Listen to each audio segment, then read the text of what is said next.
Haggai గ్రంథము 2వ అధ్యాయము 19వ వచనాన్ని చూద్దాం. పరిశుద్ధ గ్రంథంలో నుంచి హగ్గై గ్రంథము 2వ అధ్యాయము 19వ వచనాన్ని చూద్దాం.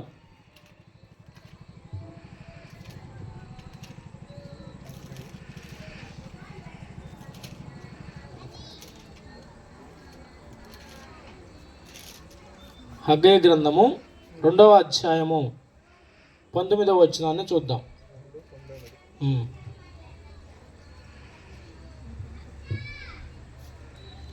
కొట్లలో ధాన్యం ఉన్నదా, ద్రాక్ష చెట్లైనను, అంజూరపు చెట్లైనను, దానిమ్మ చెట్లైనను, ఒలీవ చెట్లైనను ఫలింపకపోయిన కదా. అయితే ఇది మొదలుకొని నేను మిమ్మను ఆశీర్వదించును. చిన్న మాట ప్రార్థన చేసుకున్నాం. మహాపరిశుద్ధుడా, మహోన్నతుడా, సర్వాధికారి, సర్వశక్తిమంతుడానికి స్తోత్రాలు. నీ దయాపూర్వక సంకల్పం అంటే నా ప్రభువా, మీరు ఇచ్చిన ఆత్మ ప్రేరేపణతో ఈ ప్రాంతానికి శుభవార్త, ఈ సువార్త అందించాలని తండ్రి మీరు పంపించుండగా ఈ మైకు యంత్ర శబ్దం ద్వారా ఎంతమంది బిడ్డలు అయితే ఆలోకిస్తున్నారో వారిని, వారి కుటుంబాన్ని దీవించండి. వినపడుతుండగా నా ప్రభా, నీ వాక్యంలో నా తండ్రి వారు ఉండుకు సహాయాన్ని దయచేయండి. ఈ ప్రాంతాన్ని ఏలుబడి చేస్తున్న ప్రతి ఒక్క దురాత్మ అంధకార శక్తులను యేసు నామములో బంధించిన దేవునికి స్తోత్రాలు. చదవబడిన లేఖన భాగం నుంచి మాతో ముచ్చటించి ఈ ప్రాంతానికి నీ ఆశీర్వాదము, జీవగల మాటలు అందించమని యేసుక్రీస్తు పరిశుద్ధమైన నామమున ప్రార్థించి అడిగి వేడుకొనుచున్నాం పరమ తండ్రి, ఆమేన్. చూడండి, ఇక్కడ హగ్గై భక్తుడు తన యొక్క లేఖనాలు తెలియజేస్తూ, అయితే ఇది మొదలుకొని నేను మిమ్మల్ని ఆశీర్వదించెను అన్నాడు. నేను ఒక ప్రశ్న వేస్తాను. మానవుడికి ఆశీర్వాదం అన్నా, కలిసి రావడం అన్నా చాలా ఇష్టం. ఆశీర్వాదం కోసం ఎంతైనా చేస్తారు. లోకస్తులు అయితే వారి వారి యొక్క ఆచారం ప్రకారము ఎంతైనా ఖర్చు పెడతారు. దేవుని బిడ్డలు కూడా ఆశీర్వాదము పలానా చోట వస్తుంది, అక్కడికి వెళ్తే మనం ఆశీర్వదించబడతాం అంటే సువార్త కూడలైనా, ఉపవాస ప్రార్థనలైనా, లేదా ఎంత దూరం ఉన్నా అడగపోతే మనం ఆశీర్వదించబడతామని ఎంతగానో పరుగులు తీస్తున్నారు. అలానే జరుగుతుంది. నేను అంటాను, ఆశీర్వాదము ముఖ్యమా, రక్షణ ముఖ్యమా అనేది ప్రశ్న. ఆశీర్వాదము ముఖ్యమా, రక్షణ ముఖ్యమా? చెప్పండి. రక్షణ ముఖ్యం. సరే, ఏది ముఖ్యమో మనం చివరి కంక్లూజన్ చూద్దాం. ప్రతి ఒక్కరి జీవితంలో కూడా చదువుకునే బిడ్డలు కానీ, యవనస్తులు కానీ, పని చేసేవారు కానీ, పంటలు వేసేవాళ్ళు కానీ, అయ్యా మేము ఆశీర్వదించబడాలి, మా కుటుంబం ఆశీర్వాదకరంగా ఉండాలి, సేవ చేస్తున్న విషయం సరే, అయ్యా ఫలభరితంగా నా సేవ ఉండాలి, నా కుటుంబం నన్న సేవను ఆశీర్వదించయ్యా అని ప్రతి ఒక్కరు కూడా దేవుణ్ణి అడుగుతారు. వాస్తవమే. అయితే దేవుడు మొట్టమొదటిగా ఆశీర్వాదం దయచేశాడు. ఒకసారి ఆదికాండము మనం చూస్తే, ఆదికాండము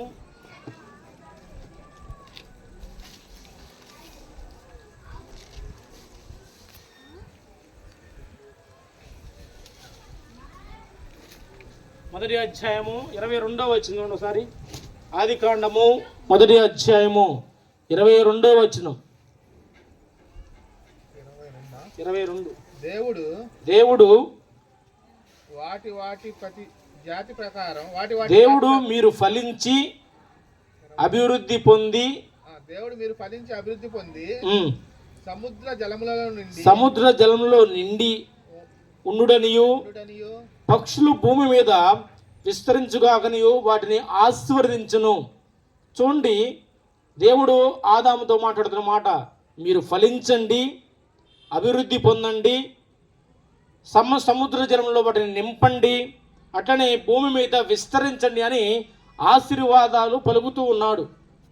అంటే అప్పటికి పాత నిబంధన ప్రకారం రక్షణ లేదు, కానీ కొత్త నిబంధనలు యేసుక్రీస్తు వచ్చిన వారి నుంచి రక్షణ గురించి మనకు ఎక్కువగా రాయబడి ఉండేది. కాకపోతే ఆయన గురించి ముందుగానే ముంగుర్తుగా కొన్ని ప్రవచనాలు రాయబడి ఉన్నాయి. దేవుడు ఆశీర్వాదాన్ని కోరుకున్నాడు. అందుకే అబ్రహాము పెద్ద దాసు అంటే ఎలియాజరు అంటాడు, వారి యొక్క ఇంటి వారు, యెహోవా వాళ్ళ ఆశీర్వదించబడిన వారులారా బయట నిలవనేలా. ఈ మాట ఎక్కువగా దేవుని మందిరంలో ముఖ్యంగా ఈ మాట రాస్తారు. యెహోవా చేత ఆశీర్వదించబడిన వారులారా మీరు బయట నిలవనేలా, లోపలికి రండి అన్నట్టు మాట ఉండిద్ది. ఆశీర్వాదము ప్రతి ఒక్కరు కూడా ఆశే, కోరికే. అయ్యా మా జీవితాలు బాగుపడతలేదు, మేము ఇప్పుడు ప్రార్థనకు వెళ్తున్నాం కానీ మేము ఇంకా ఆశీర్వదించబడతలేదు, మేము ప్రార్థనకి కొన్ని సంవత్సరాల నుంచి వెళ్తున్నాము కానీ మాకు ఎలాంటి ఆశీర్వాదం రావడం లేదు అని ప్రతి ఒక్కరు కూడా చింతపడుతూనే ఉంటారు. ఆ ఆశీర్వాదం రావాలని కూడా ఎంతగానో ప్రార్థన చేసుకుంటారు, దైవజనుల చేత ప్రార్థన కూడా చేయించుకుంటారు. కానీ వాక్యం అనేది ఒకసారి యోబు గ్రంథము 11వ అధ్యాయము 13వ వచనం చూస్తే, యోబు గ్రంథము 11వ అధ్యాయము 13వ వచనం, యోబు గ్రంథము 11వ అధ్యాయము 13వ వచనం.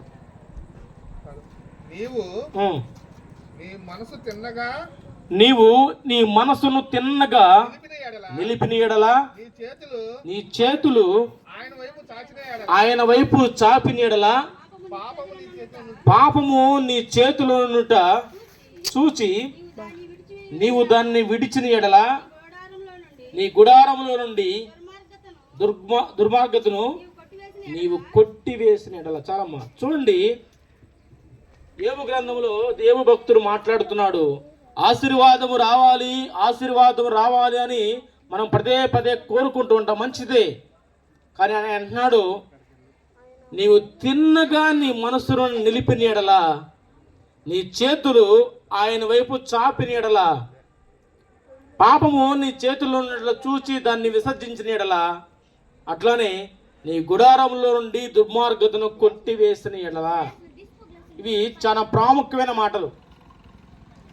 మనం ఏడా కూర్చుంటాం, మన మనసు అక్కడక్కడ విహరిస్తూ ఉంటుంది. అందుకే స్కూల్లో పంతులు అంటారు బాడీ ప్రజెంట్ మైండ్ ఆబ్సెంట్. ఈ మాట ఎక్కువ వాడుతుంటారు. ఎందుకంటే అతను అక్కడే కూర్చుంటాడు కానీ తన మనసు ఆ చెప్పే పాటల మీద కేంద్రీకృతం అవ్వదు.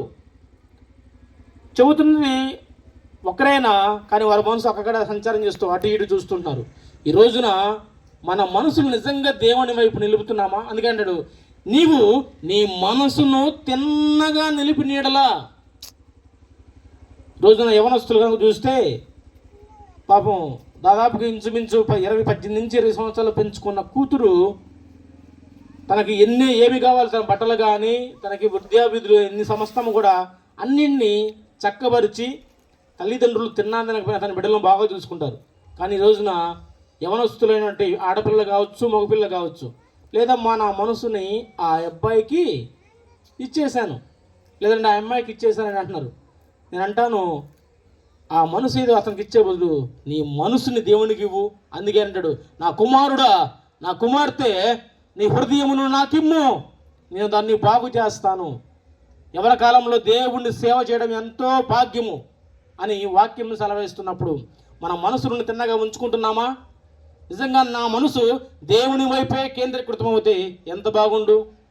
అందుకే దేవుని మనసు ఎలా ఉండిద్దో, దేవుడికి తను ఎంతగా ఇష్టకరంగా ఉంటాడని దేవుడే స్వయాన సాక్ష్యం ఇచ్చినాడు. దావీదు నా హృదయానుసారుడు. నా మనసు ఎలాగుండిద్దో దావీదు మనసు కూడా అలానే ఉండిద్ది. నేను ఏమైతే ఆలోచిస్తూ ఉంటానో నా మనసులో ఎలాంటి కోరికలు ఉన్నాయి ఈ సమాజం మీద, ఈ ప్రజల మీద, అలాంటి కోరికలే దావీదు కూడా కలిగి ఉంటాడని దావీదు గురించి దేవుడు సాక్ష్యం ఇస్తున్నాడు. నా హృదయానుసారం అండి. నేను అంటాను, దేవుడికి కూడా మనసు ఉండదా? దేవునికి కూడా తన బిడ్డలను బాగా చూసుకోవాలని ఉండదా? అందుకే అపోస్తలుడైన పౌలు కొరింథీ సంఘానికి రాస్తూ, ఆయన మనసు ఎరిగి ఆయనకు బోధింపగలవాడు ఎవడు? మనమైతే క్రీస్తు మనసు కలిగిన వారము అని అపోస్తలుడైన పౌలు మొదటి కొరింథీ రాసిన పత్రికలో మాటలు ఉంటాయి. మన మనసులో ముందు పక్కన పెడితే ఒకసారి దేవుని మనసును ఆలకించండి.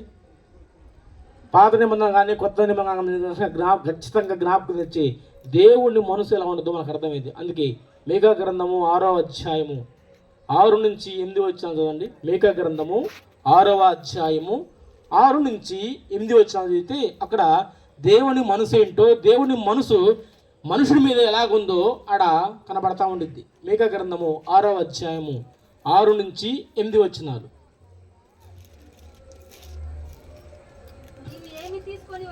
నీవు ఏమి తీసుకుని వచ్చి యెహోవాను దర్శింతువు, ఏమి తీసుకుని వచ్చి మహోన్నతుడైన దేవుణ్ణి దర్శింతువు, నమస్కారము చేతును, దహన బలులను, ఏడాది దూడలను అర్పించి దర్శించునా, వేల కొలది పొట్టేళ్లను, వేలాది విస్తారమైన తైలమంత నదులంత విస్తారమైన తైలమును తీసుకుని వచ్చి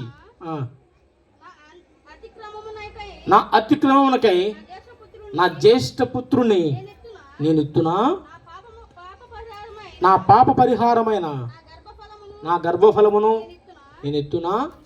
మనుష్యుడా, ఏది ఉత్తమమో అది నీకు తెలియజేయబడతా ఉన్నది. న్యాయముగా నడుచుకునుటయు, కనికరము కలిగి ఉండుటయు, దీన మనసు కలిగి కనికరమును ప్రేమించుటయు, దీన మనసు కలిగి నీ దేవుని ఎదుట ప్రవర్తించుటయు, ఇంతే కదా యెహోవా నిన్ను అడుగుచున్నాడు. ఆ మాటలు కానీ మనం జ్ఞాపకం తెచ్చుకుంటే దేవుణ్ణి మనం ఎలా సంతోషపెడతాం, దేవుడి కాడికి వెళ్ళినప్పుడు మనం ఎలా దర్శిస్తాం. ఈ రోజున దేవుణ్ణి దర్శించాలంటే వెండి బంగారాలు లేదంటే నిలువ దోపుడుల నుంచి ఆయనకి ఇచ్చి ఆయన దర్శించుకొని మేము దేవుణ్ణి దర్శించుకొని వస్తున్నాం అంటున్నారు. అలాగే ఆయన కాడికి కొంత ఆస్తి తీసుకెళ్ళి వేసి వస్తున్నారు. అందుకే దేవుడు అంటున్నాడు, అమ్మా వేలాది కుదిరండి పొట్టేళ్ళు కాదు, గొర్రె పొట్టేళ్ళు కాదు, వేలాది నదులంత విస్తారమైన తైలము కాదు, లేదంటే నీ గర్భఫలాన్ని పుట్టినటువంటి జ్యేష్ఠ కుమారుని కాదు. ఓ మనుషుడా, ఆలకిస్తున్న ప్రతి ఒక్క మనుషుడితో దేవుడు ఈ రాత్రి కాల సమయంలో మాట్లాడుతున్నాడు. మనుషుడా, ఏది ఉత్తమమైనదో అది నీకు తెలియజేయబడతా ఉన్నది. న్యాయముగా నడుచుకునుట, కనికరమును ప్రేమించుట, దీన మనసు కలిగి ఉండుట, ఇంతే కదా యెహోవా నిన్ను అడుగుచున్నాడు. తన మనసు ఇదేనండి. మనుషుడు పట్ల దేవునికి ఉన్నటువంటి గొప్ప మనసు ఏంటంటే ఎన్నెన్నో వేటినో ఇచ్చి ఆయన సంతోషపెట్టలేం, ఎన్నెన్నో వాటి తీసుకెళ్ళి ఆయన దర్శించడం లేదు. కానీ ఆయనే అంటున్నాడు తన ప్రేమతో, అయ్యా నన్ను ఏమి తీసుకుని వచ్చి నన్ను దర్శించలేవు, లేదంటే నా అతిక్రమములకు మీ అతిక్రమాలకు మీ గర్భఫలను పుట్టిన జ్యేష్ఠ కుమారుడు నాకు ఇచ్చి సంతోషపెట్టలేవు. కానీ మనుషుడా ఇలా ఉండయ్యా, మనం పోయి ఉదాహరణ ఇక్కడ దగ్గరలో ఇది కొట్టుందనుకోండి, 1 కేజీ న్యాయం కట్టనంటే కడతారా? ముందు కాసేపు ఆలోచించి 1 కేజీ అనలే అది ముందు అనుకుంటాడు, ఏదో కట్టాలనుకుంటాడు. ఏంది మళ్ళీ చెప్పంటాడు, 1 కేజీ న్యాయం కట్టయ్యాను అనుకోండి, మనకి ఇలాంటి చూసి ఇది మెంట్లోడా అనుకుంటారు. కనికరం కట్టమని కడతారా? ఇవి ఎక్కడా దొరకవండి. న్యాయము దొరకదు, కనికరము దొరకదు, దీన మనసు దొరకదు. ఇవి ఎక్కడ దొరుకుతాయి అంటే ఒకే ఒక్క ఆయన దగ్గర దొరుకుతాయి. ఆయన నజరేయుడు అయిన యేసుక్రీస్తు ద్వారాగా. ఆయన నీ నుంచి ఈ రాత్రికాల సమయంలో ఏమీ కోరట్లేదు. నీ వెండి కాదు, నీ బంగారము కాదు, నీ వేలాది నదులంత విస్తారమైన తైలము కాదు, ఆయన నియమించినట్టు లేవి కుమారులు అంటే నీ ప్రథమ కుమారుని కాదు. కానీ అయ్యా న్యాయముగా ఉండు, కనికరము కలిగి ఉండు, దీన మనసు కలిగి ఉండు, ఇంతే కదా నిన్ను అడుగుతున్నాడు అని ప్రేమగా తన మనసును వెల్లడపరుస్తున్నాడు దేవుడు. మనం న్యాయంగా ఉంటున్నామా అన్ని విషయాల్లో? ఇతరుల పట్ల కనికరంగా ఉంటున్నామా, లేదంటే కఠినాత్ముడుగా ఉంటున్నామా? అందుకే పేతురు రాసిన పత్రిక ఉన్నది, దేన మనసు కలిగిన పడితే ఆయన బలిష్టమైన రెక్కల కింద దేన మనసు కలిగి ఉన్నది తగిన సమయం నందు ఆయన ఏమన్నా హెచ్చిస్తాడని చెప్పి మొదటి పేతురు రాసిన పత్రిక 5వ అధ్యాయంలో 7వ వచనం మాట ఉండిద్ది. తగిన సమయం నందు ఏమన్నా హెచ్చించినట్లు ఆయన బలిష్టమైన రెక్కల కింద మీరు దీన మనస్కులై ఉండండి. ఇది మొట్టమొదటిగా ఆయన మనసు. రెండోదిగా చూస్తే అదే పేతురు రాసిన 2వ పత్రిక 3వ అధ్యాయం 4వ వచనం చూడండి.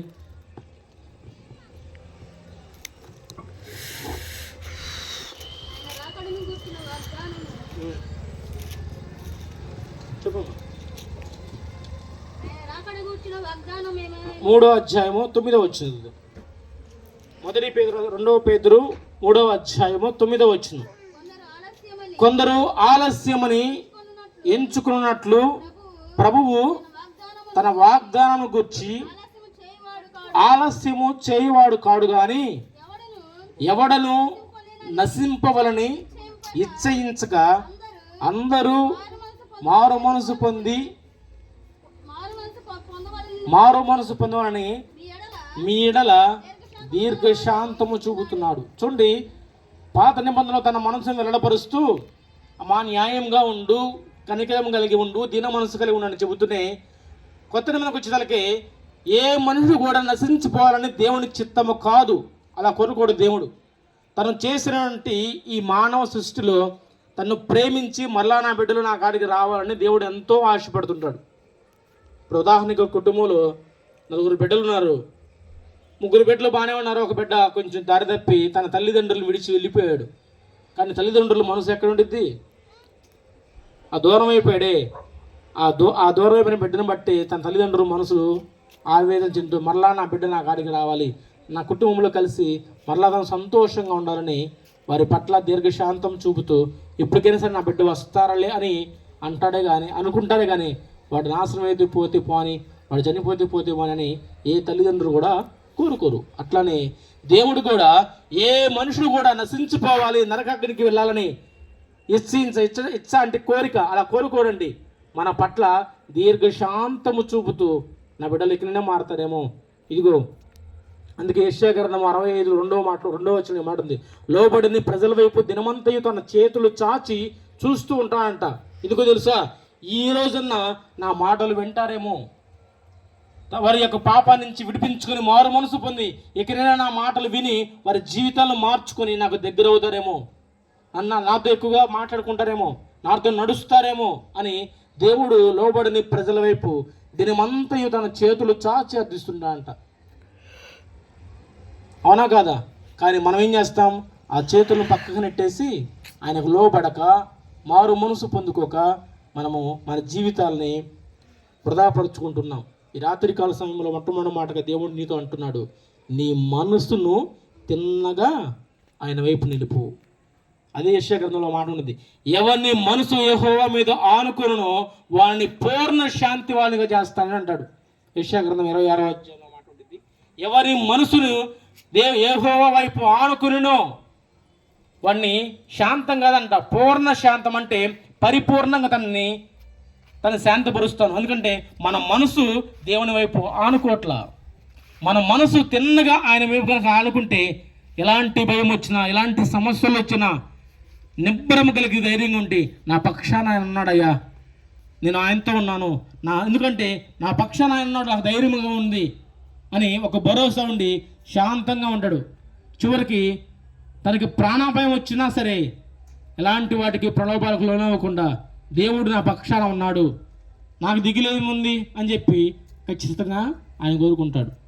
కానీ మనం ఏం చేస్తాం? భయపడుతూ ఉంటాం. అందుకే ఒక ఆయన రాసుకున్నాడు, నా పక్షమును నీవు వహించి మూకులనోళ్ళు మోయించినావు, నా పక్షమును నీవు వహించి మూర్ఖులనోళ్ళు మోయించినావు, వీరుడవై నీవు నాకుండగా, వీరుడవై నీవు నాకుండగా నేనేలా భయపడుదును, నాకింక దిగులేలను, నేనేలా భయపడుదును, నాకింక దిగులేలను. అప్పులు పొందకాలు కావచ్చు, అనారోగ్య పరిస్థితులు కావచ్చు, కుటుంబ కలహాలు కావచ్చు, ఎలాంటివి వచ్చినా సరే నేను ఎందుకు భయపడుతున్నాయ్యా, నా పక్షాన ఆయన ఉన్నాడు, నా మనసుని ఆయనతో నేను అంటు కట్టుబడి ఉన్నాను, ఆయన మీద నేను వేసుకోవాలని చెప్పి శాంతంగా ఉన్నటువంటి భక్తులు చాలామంది ఉన్నారు. కానీ మన మనసుని ఆయన మీద కేంద్రీకరించక మనమే తొందరపాటు అటువైపు ఇటువైపు పరుగులు తీస్తూ ఉంటాం. కానీ వాక్యం అంటా ఉంది, నీ మనసుని ఆయన వైపు నిలుపు. ఈ రోజున మనిషి తన ప్రయాసలు ఎన్నోసార్లు పడుతూ ఉన్నాడు, నేను జయించాలని చెప్పి ముందుకు వెళుతున్నాడు. కానీ ఆయన అంటాడు, ప్రయాసపడి భారము మోస్తున్న సమస్త జనులరా నా యొద్దకు రండి, నేను మీకు విశ్రాంతిని కలుగజేస్తాను. అది ఎలాంటి ప్రయాసలు కావచ్చు, కానీ నా యొద్దకు రండి అమ్మా, నా యొద్దకు రండి, మీకు నేను విశ్రాంతిని ఇస్తాను, నెమ్మదినిస్తాను, సమాధానం ఇస్తాను, ఆశీర్వాదాన్ని ఇస్తాను, రక్షణ ఇస్తాను అని.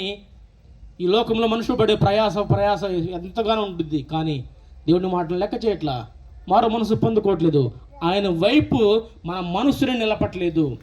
అందుకే ఆయన అనుకుంటాడు, యెషయా గ్రంథం 1వ అధ్యాయం 1, 2, 3 వచనాలు చూస్తే, నేను నిర్మించుకుని బిడ్డలే కదా, ఎందుకు వీరు రావట్లేదు?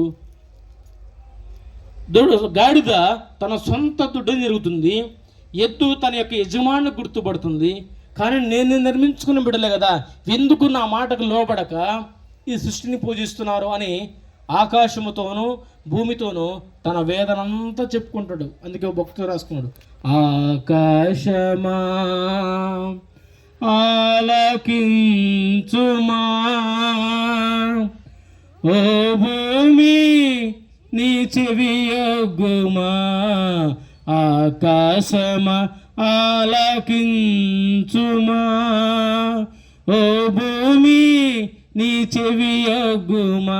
నేను పిల్లలను పెంచి గొప్పవారినిగా చేసితి, నేను పిల్లలను పెంచి గొప్పవారినిగా చేసితి, వారు నాపైనే తిరుగుబాటు చేసితిరే, వారు నాపైనే తిరుగుబాటు చేసితిరే.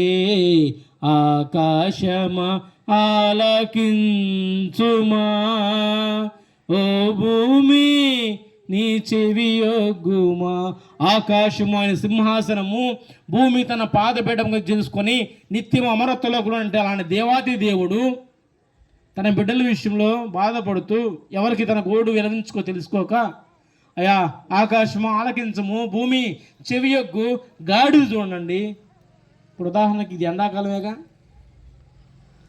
అందరూ కొంతమంది పశువులు ఉంటే ఆ పశువుల్ని వదిలేస్తారు, తాళ్ళు వదిలేసి పంపించేస్తారు. అవి సాయంత్రం కల్లా అటు మేసి ఇటు మేసి ఆడదాగి నీళ్లు తాగి చివరికి వారింటికి వస్తాయా పక్కింటికి పోతాయా? వారింటికే వస్తాయి. మనం పెంచుకుంటున్న జంతువులు ఎవరైనా కోడిదూడలు చూడండి, అతని యజమాని వస్తే మళ్ళా తన కాడికి వచ్చి తను రంకి వేయటం, లేదంటే తను గుర్తుపట్టి అతని కాడికి వెళ్ళి అతను ఏదో నిమురుతూ ఉంటాయి. మనం వెళ్తే ఉంటాయా? నోరు లేని పశుపక్షాదులే అంత జ్ఞానము కలిగి నడుచుకుంటూ తన దొడ్డుని మర్చిపోకుండా మరలా అదే దొడ్డు గడికి వచ్చి తన యొక్క శిరస్సు వంచి తాడేసుకుంటుంది.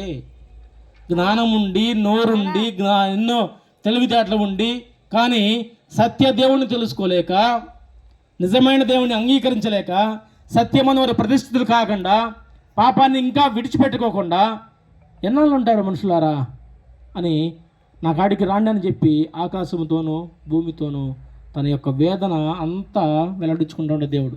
ఈ రాత్రికాల సమయంలో దేవుడు నీతో మాట్లాడుతున్నాడు. ఆయన మనసు ఏందో నీకు ఆయన మనసు నీకు తెలియజేస్తున్నాడు. కానీ నీ మనసు ఎలా ఉంది?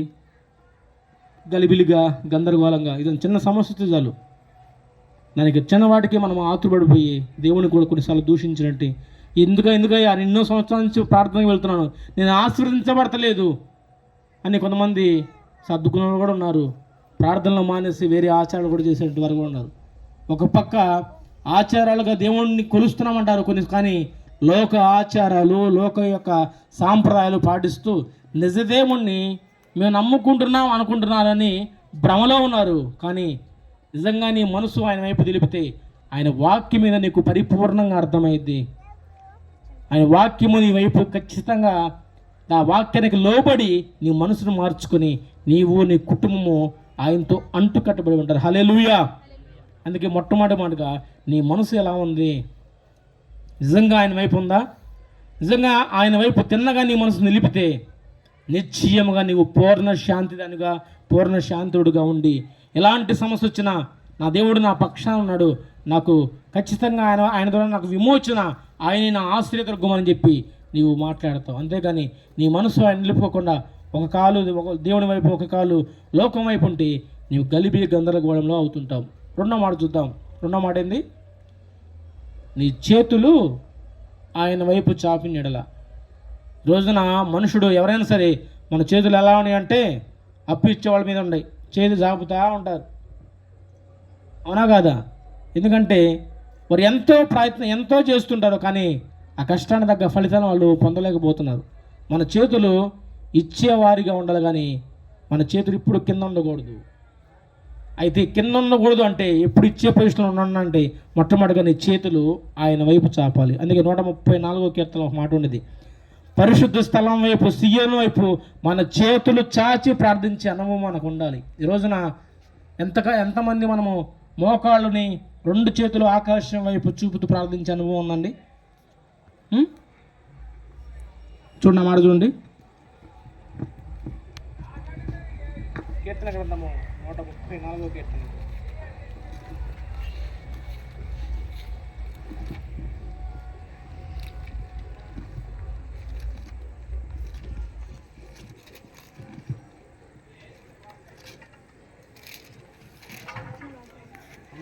పరిశుద్ధ స్థలం వైపు సీయోను రెండవ వచ్చింది. 134 కీర్తన 2వ వచనం. పరిశుద్ధ స్థలము వైపు మీ చేతులెత్తి యెహోవాను సన్నుతించండి. కానీ మన చేతులు ఎలా ఉంటున్నాయి? లెగిస్తే కొట్లాట్లు, లేదంటే అప్పిస్తారా, ఎవరిని తిన చేతులు పెడతా అన్నట్టుగా ఉంటాయి. కానీ యేసయ్య అంటున్నాడు, పరిశుద్ధ స్థలం వైపు నీ చేతులు ఎత్తి ప్రార్థించు. అందుకే బైబిల్ గ్రంథంలో దాని గురించి రాయబడి ఉంది. ఒక శాసనాన్ని పుట్టించారు. ఆయన మీద కుట్ర పన్ని ఇతరు దేనికి లోబడతాడా అని గ్రహించి ఎవరు కూడా ఎక్కడ కూడా ఎలాంటి మనము చేయకూడదు అని ఒక శాస్త్రం పుట్టిస్తే, నెల రోజుల పాటు పుట్టిస్తే ఆయనకు ఉన్న అలవాటు ప్రకారము వచ్చి గదిలోకి వచ్చి రెండు చేతులు ఆ యెరూషలేము వైపు చూపుతూ ప్రార్థించిన అనుభవం ఉంది.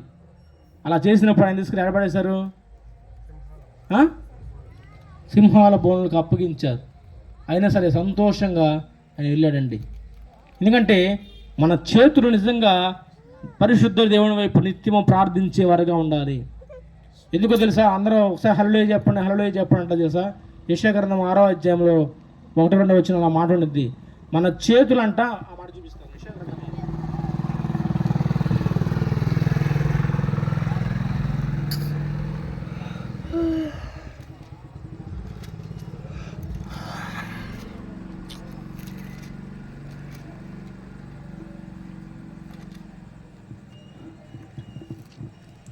యెషయా గ్రంథము 6వ అధ్యాయము 1వ వచనం అమ్మ.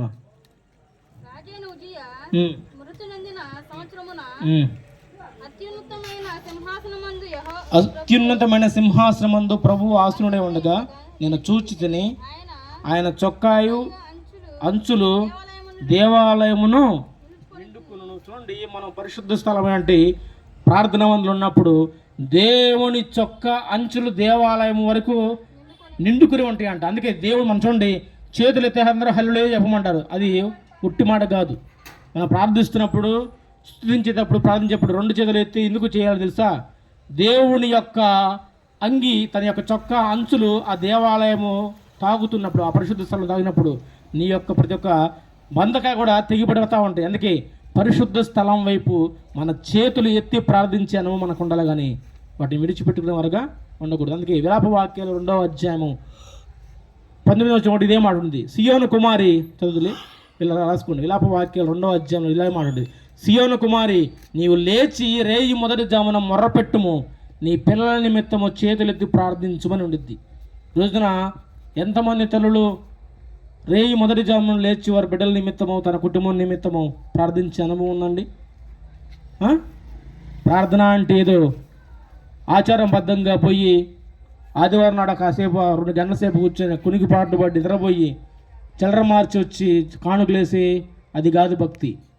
భక్తి అంటే మన జీవితంలో ప్రతి నిత్యం అదొక భాగం. ప్రతిరోజు దేవుడితో నడిచిన అనుభవం మనకు ఉండాలా. ప్రతిరోజు దేవుడితో చేతులెత్తి ప్రార్థించే అనుభవం మనకు ఉండాలా. మోకాళ్ళ అనుభవం మనకు ఉండాలా. మనం ఆశీర్వదించబడతలేదు అంటున్నా, కానీ ఇవి చేస్తున్నావా? చేతులెత్తి నిత్యము ఆయన వైపు చాపుతున్నావా? అందుకే ఒక ఆయన అంటాడు, నా ఎత్తే చేతులు ఆయన వైపు చాపుతాను, కానీ లోకస్తుల వైపు, రాజకీయ నాయకుల వైపు నా చేయి చాపను. ఆ ఎత్తే చేతులు ఆయన వైపు చాపితే ఎలాంటి సమస్య అయినా సరే ఆయన నా చేతిని పట్టుకుంటాడు, ఖచ్చితంగా వాటిని విడిపిస్తాడని ఆయన విశ్వాసం.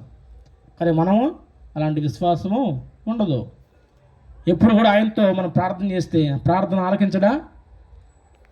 కీర్తనకారుడు అంటాడు 65వ కీర్తన మొట్టమొదటి, ప్రార్థన ఆలకించువాడా అని ఆయనకు పేరుంది. ఇదేంది? ఆయన చేస్తే ప్రార్థన ఆలకిస్తున్నాడు, నా ప్రార్థన ఎందుకు ఆలకించడు? నీవు ఈ లోపాలు సరి చేసుకుని ప్రార్థన చేయి అని ఈ రాత్రికాల సమయంలో దేవుడు నీతో మాట్లాడుతున్నాడు. నాకు ఆశీర్వాదాలు రావట్లేదో అని నువ్వు అనుకుంటున్నావేమో, ఇవన్నీ చేసి చూడు, ఖచ్చితంగా నీ జీవితంలో గొప్ప ఆశీర్వాదం నువ్వు పొందుకుంటాం. 3వ మాట ఏముంది? యోబు గ్రంథము 11వ అధ్యాయము 13వ వచనం చూస్తే పాపమును నీ చేతులు నుండి చూచి దాన్ని విసర్జించినడలా. ఇది చాలా ప్రాముఖ్యం. క్రైస్తవుల నోటి నుంచి వచ్చే మాట ఏంటంటే పాపము లేదంటే పాపి. ఎవరన్నా పొరపాటున మా మాట ఉండి అమ్మా మీరు పాపులు అమ్మ అని అన్నులు అనండి, ముందు మన సువార్త మనల్ని కొట్టడానికి ప్రయత్నం చేస్తారు. నేనేం పాపం చేశాను, నువ్వెప్పుడు చూసారు, నన్ను పాపం అంటావని చెప్పి అంటారు. కానీ వాక్యం అంటా ఉన్నది ఆజ్ఞ అతిక్రమ్యం పాపం. అది రోమీయులకు రాసిన పత్రిక 3వ అధ్యాయం 23వ వచనం ఉన్నది, ఏ భేదమును లేదు, అందరూ పాపము చేసి దేవుడు అనుగ్రహించు మహిమను పొందలేకపోతున్నారని ఉంది. అక్కడ కుల భేదమని లేదు, మత భేదమని లేదు, ఆడవాళ్ళని లేదు, మగవాళ్ళని లేదు, ఎవరు లేదు, ఏ భేదము లేదు. ధనికుడని లేదంటే సంపన్నుడని పేదవాడని దరిద్రుడని ఎలాంటి భేదము లేదు. అందరూ కూడా పాపులే. ఇది సత్యం. ఈ పాపం ఇప్పుడుగా వచ్చింది. ఆది కాండం 3వ అధ్యాయం చూస్తే అక్కడ సర్పము తన కుయుక్తితో అవ్వని మోసగించి పాపమును పడేసిద్ది. దేవుడు ముందుగానే చెబుతాడు, అమ్మా ఈ సమస్తాన్ని ఈ వైభోగాన్ని మొత్తాన్ని మీకు అనుగ్రహిస్తున్నాను, అన్నింటిని తినండి, విలాసంగా మీరు జీవించండి, కానీ అదిగో ఆ యొక్క చెట్టుకున్నట్టు పండు మాత్రం ఇప్పుడు తినమాకండి, తన టైం ఉందమ్మా అని ఒక ఆజ్ఞ చెప్పాడు. పాపం అంటే ఏదో కాడు, చెప్పిన మాట వినకపోవడమే ఆజ్ఞ అతిక్రమమే. అది చేయమాకండి, ఎప్పుడైతే మీరు అది చేస్తాడో నిశ్చయముగా నువ్వు చేస్తావు అని వారితో చెప్పిన మాట మనం చూస్తూనే ఉంటాం. కానీ సర్పము సాతాను అవ్వని కుయుక్తితో చాలా మోసపరిచి, ఇది నిజమా, ఆ పండు తింటే చనిపోతారా, ఎవరు చెప్పారు మీకు, అది మీరు దేవుని దూతలకు ఇంకా గొప్ప శక్తులు వస్తాయని చెప్పి మోసగుంచి వారిని పాపములో పడవేసినట్టు ఘటన మనకు కనపడుతుంది. అంటే వాక్యం పడింది ఆజ్ఞ అతిక్రమం. అంటే ఎవరైతే దేవుడు చెప్పిన మాటని మేరతారో అదే పాపం. అంతేగాని వ్యభిచారము లేదంటే దొంగతనము లేదంటే అబద్ధాలు ఇవన్నీ కాదు.